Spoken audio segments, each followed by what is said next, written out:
It is no secret that coffee has become a world-renowned cultural icon. Espresso, latte and cappuccino are familiar words today, and these concoctions have become a part of our daily grind. Coffee is officially the #1 social drink of choice. Because people always ask, what's a conservation organization doing with coffee? With smallholder, coffee farmers, surely that's outside of the scope. Starbucks, they want coffee. They want good coffee. But as a responsible organization, they want coffee that is grown without destroying the environment, without abusing the environment. They would like to undertake work that adds value to those areas apart from providing them good quality coffee. We, on the other hand, are interested in conservation. We're interested in making sure that people who engage in conservation also can derive socio-economic benefits from that activity. Right in front of me is Aberdares National Park, one of Kenya's leading wildlife attractions. And right to the fence of the park are smallholder farmers who are producing arguably the best wild coffees. African Wildlife Foundation recognized that the heartlands that produce the world's best coffees also happen to be critically endangered biodiversity areas. In that regard, we're partnering with Starbucks Coffee Company to implement a set of conservation principles that shall have farmers grow and process their coffee in a sustainable way.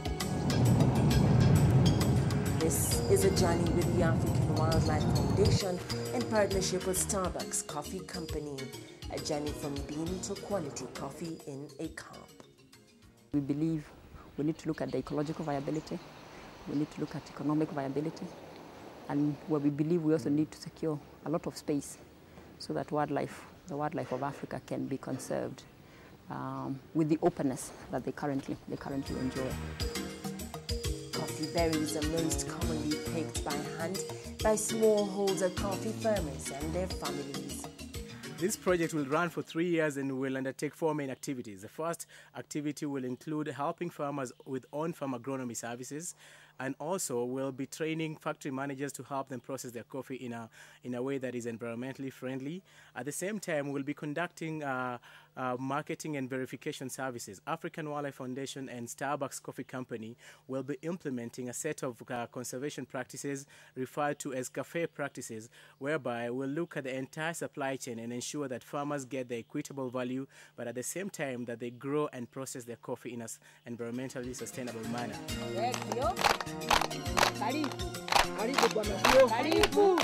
Robert, an agronomist with the African Wildlife Foundation, makes one of his routine trips for a training session with the coffee farmers at the confines of Mount Kenya.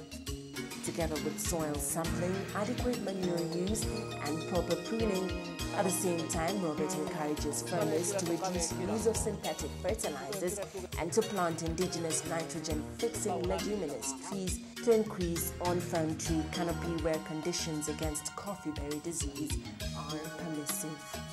I have about 600 coffee growers, and with an average family size of about 7 persons per household, and that is an indication of the population that is relying on the coffee in this particular area. I train farmers from the level of coffee establishment, how to prepare the hulls, what to incorporate in the hulls. The sourcing of the seeds has to be from a certified nursery. Kuma riria twambiriirie guthomithio githomo giki ni ngirigacha witu Thuo, ni ndanyitire na ngiambiriria guthondeka mahuti macia twirire ni undu ng'ombe ciakwa ti nyingi cia kuhota guthondekera thumu, na ngikira mwako o ucio ngi atwambiriirie naguo ndendetie kahua kilo 200 maite 1.5, na mwako urathirire ndina kilo 2,000 na 200 maite 1, na riu koguo urutani ucio ni nyonete uri mwega ona ngakena. The negative mental attitude of the farmer is being improved, so they are now looking at better prices. During harvest time, Robert is at hand to caution farmers not to pick green coffee berries since the seeds and the berries are not mature. The small-scale coffee farmers in this area are now aware that coffee picking is one of the most important stages in coffee production and is a key determinant of the quality of the end product. After the beans are harvested, they are sorted by hand before being funneled through the pulping discs. Kiamariga Coffee Factory, an AWF Starbucks project, is in its final rehabilitation phases. Here, processing of harvested coffee will be done using the fermentation and wet processing method, whereby the coffee bean is fermented overnight and then recently washed with large amounts of water. The beans must be dried before they are stable. When dried in the sun, coffee is most often spread out in drying tables or large patios where it is raked every 6 hours to allow even drying and prevent the growth of mildew. The coffee is milled generally within 12 to 18 hours from the delivery. It goes through the process of cleaning, hulling, grading, density separating, and is then weighed off into statutory weights for sale in the auction, which is in our case 61.5 kilos gross.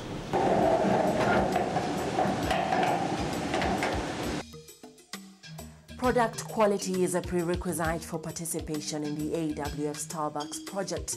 The criteria for quality is based on the physical appearance and size of the green bean and the character and flavor of the coffee cup, which must represent a no geographic uniqueness. To establish this, coffee roasting and cup quality profiling, as is the case at Taylor Winch Coffee Dealers, were Starbucks quality examiners in Nairobi. To date, we have achieved quite a lot, I would say, particularly on the quality aspect. Notably, we have been very much involved with training of the farmers and of the factory managers upcountry on the sites in being able to locate and identify good coffee and differentiate that from bad coffee.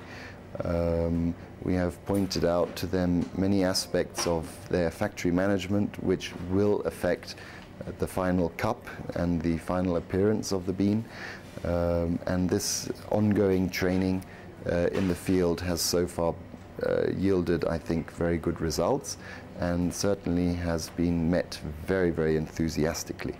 We weigh to each cup 16 grams.